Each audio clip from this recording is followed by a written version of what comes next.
kehadirat Allah Subhanahu wa taala yang telah memberikan kita kesempatan sehingga kita dapat berkumpul di forum yang berbahagia ini. Adapun rangkaian acara yang kami bawakan yakni acara pertama pembukaan, acara kedua penyaji atau materi, acara ketiga sesi tanya jawab, acara keempat kesimpulan, dan acara kelima penutup.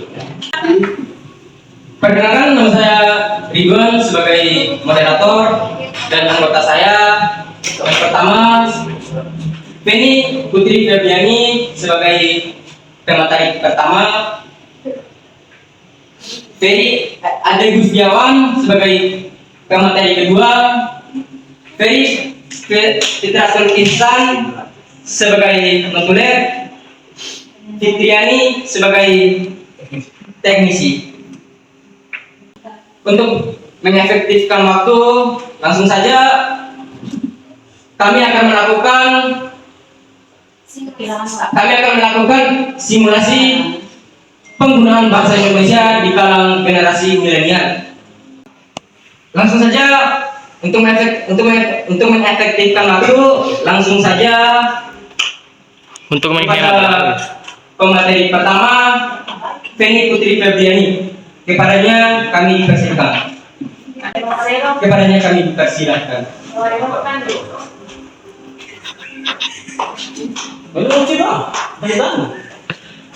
Baik, assalamualaikum warahmatullahi wabarakatuh. Waalaikumsalam warahmatullahi wabarakatuh.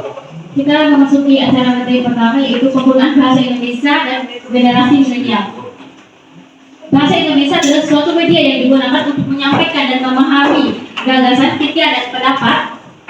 Bahasa juga media komunikasi utama dalam kehidupan manusia untuk berinteraksi. Secara garis besar, bahasa dapat dilihat dari dua sudut pandang, yaitu sudut pandang bentuk dan sudut pandang makna. Bahasa Indonesia yang baik dan benar sendiri sering kita dapat gunakan bahasa Indonesia yang baik dan benar. Terhadap ungkapan itu timbul banyak reaksi. Pertama, orang mengira bahwa kata baik dan benar dalam ungkapan ini mengandung arti atau makna yang sama atau identik. Sebenarnya tidak. Justru ungkapan itu memberikan kesepakatan dan hak kepada pemakai bahasa untuk menggunakan bahasa secara bebas dan keinginannya dan kemampuan dalam berbahasa. Berbahasa yang baik dan benar ialah berbahasa sesuai dengan lingkungan. Bahasa itu digunakan dalam hal ini beberapa faktor menjadi penentu. Yang pertama adalah orang yang berbicara, kedua orang yang diajak berbicara, dan yang ketiga situasi formal atau non formal.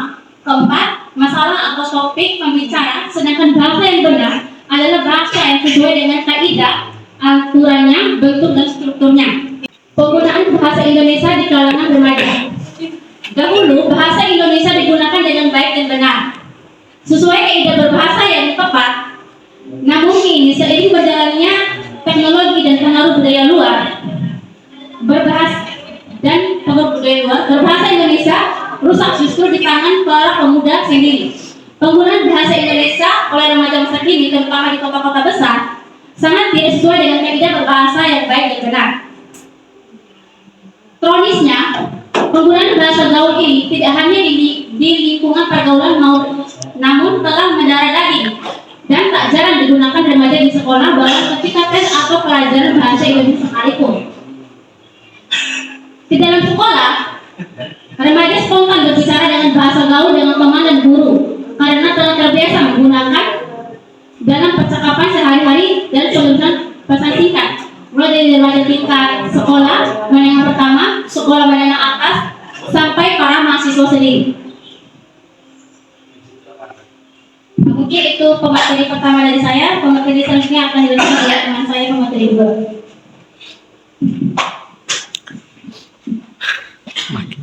Baik, terima kasih kepada pemateri pertama. Langsung saja ke pemateri kedua. Waktu dan kesempatannya kami dipersilakan.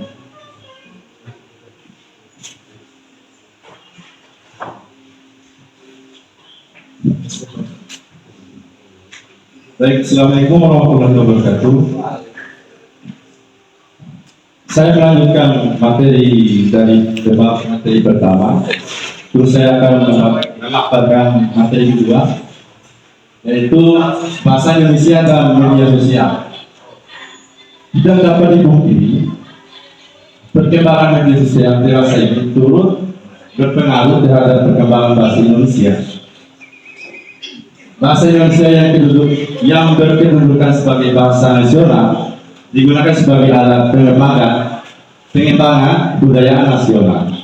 Ilmu, pengetahuan dan teknologi, kebudayaan nasional yang beragam rasanya sulit disebarluaskan kepada seluruh masyarakat yang juga beragam bahasa daerah dengan menggunakan bahasa selain bahasa Indonesia. Hal ini juga berlaku dalam penyebaran luasan ilmu, pengetahuan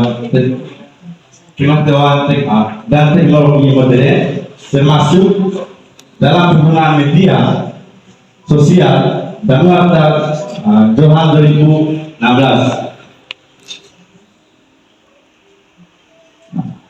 Bahasa Indonesia sebagai bahasa resmi dan bahasa Persatuan Negara Indonesia tertuang di dalam Undang-Undang Dasar 1945 pasal 36 bahasa negara ialah bahasa Indonesia.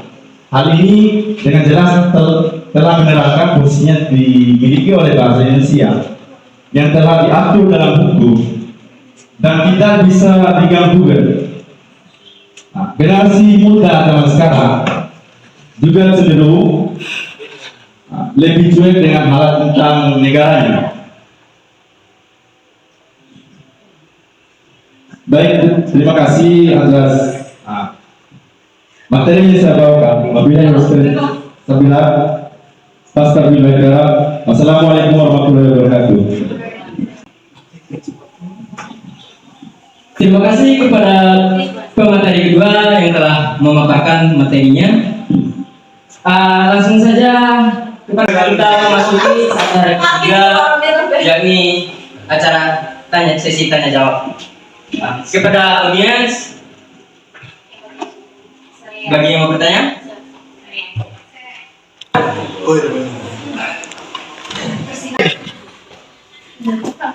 Assalamualaikum warahmatullahi wabarakatuh. Perkenalkan, nama saya Rika Warda, ingin bertanya, berikan contoh penggunaan bahasa zaman sekarang. Saya lagi.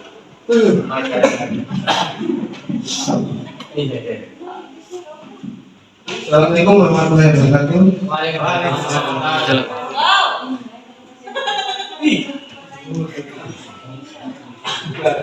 Perkenalkan, nama saya Imam Ramdan. Saya ingin bertanya, apa dampak bahasa Indonesia bagi negara?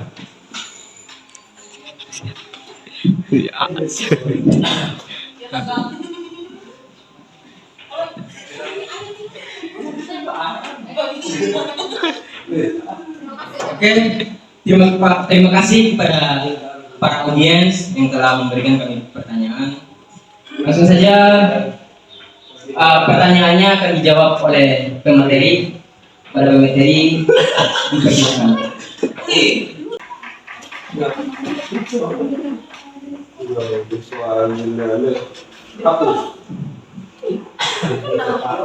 Baik, saya akan menjawab pertanyaan dari saudara Erika Mawardan yang menanyakan penggunaan bahasa Indonesia zaman sekarang.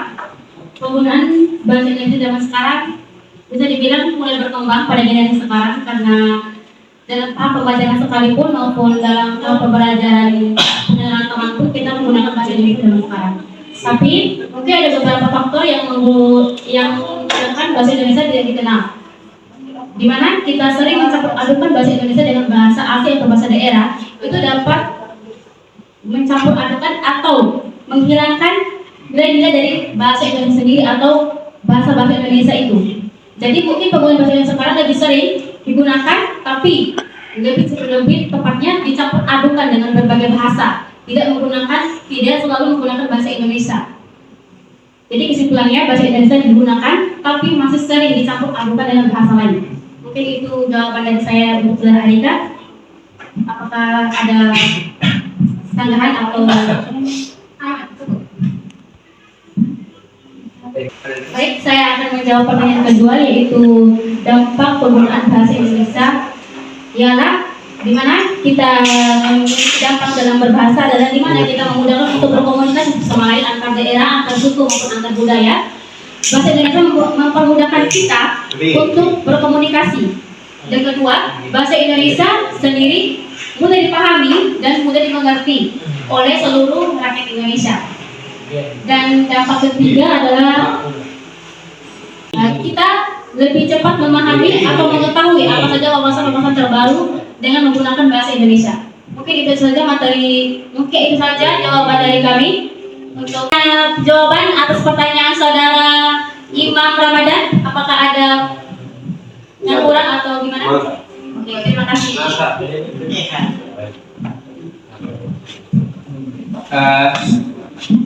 Baik, terima kasih kepada pemateri pertama dan pemateri kedua telah menjawab dari semua pertanyaan audiens. Baik, langsung saja kita akan memasuki acara keempat. Ini kesimpulan yang akan disampaikan oleh notulen. Kepadanya kami dipersilakan.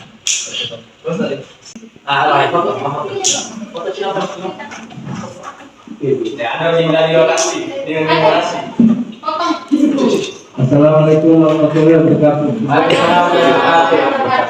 Kesimpulan pada materi penggunaan bahasa Indonesia di kalangan milenial adalah di mana kita dapat menyadari bahwa kita telah mencampur adukan bahasa Indonesia dengan bahasa asing ataupun bahasa Thailand. Itu saja kesimpulan kami. Assalamualaikum warahmatullahi wabarakatuh.